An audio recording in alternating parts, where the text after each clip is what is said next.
Geceler susa dodağım, gözlerimin sesi artar. Elə bil mən ağladıkça saatın dəqiqəsi artar. Sənə ağlamağı da sevərəm, ürəyin nəğməsi artar.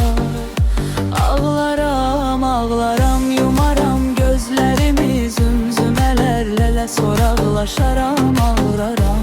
Ağlaram, ağlaram, gecələr tənhalığınla, xəyalınla qucaqlaşaram, ağlaram.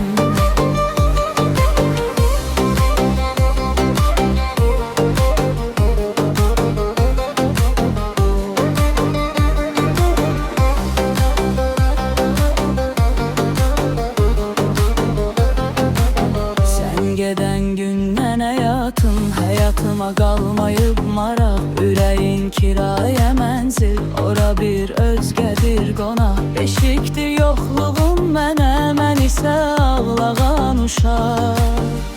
Ağlaram, ağlaram, ötdükcə fəsillər, aylar, mən əksinə uşaqlaşaram, ağlaram. Ağlaram, ağlaram, gecələr tənhalığınla, xəyalınla qucaqlaşaram, ağlaram.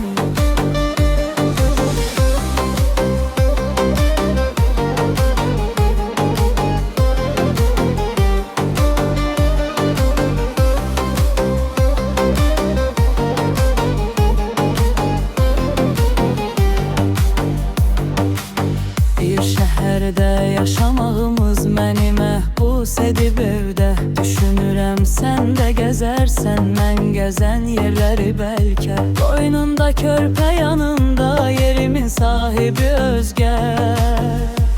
Ağlaram, ağlaram, qorxuram səninlə ömrümün həmin anda qabaqlaşaram.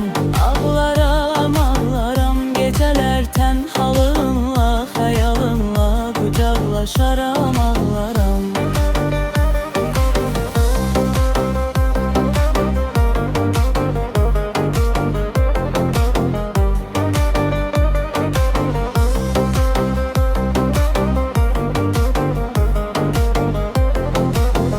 Sənə zəng eyləmirəmsə, istərəm səbəbin biləsən. Deyirəm sənə zəng etsəm və soruşsam ki necəsən. Qorxuram mənə cavabında elə xoşbəxtəm deyəsən. Ağlaram, ağlaram, sənə bildirmərəm, ancaq telefondan uzaqlaşaram, ağlaram. Ağlaram, ağlaram, gecələr tənhalığınla, xəyalınla qucaqlaşaram, ağlaram.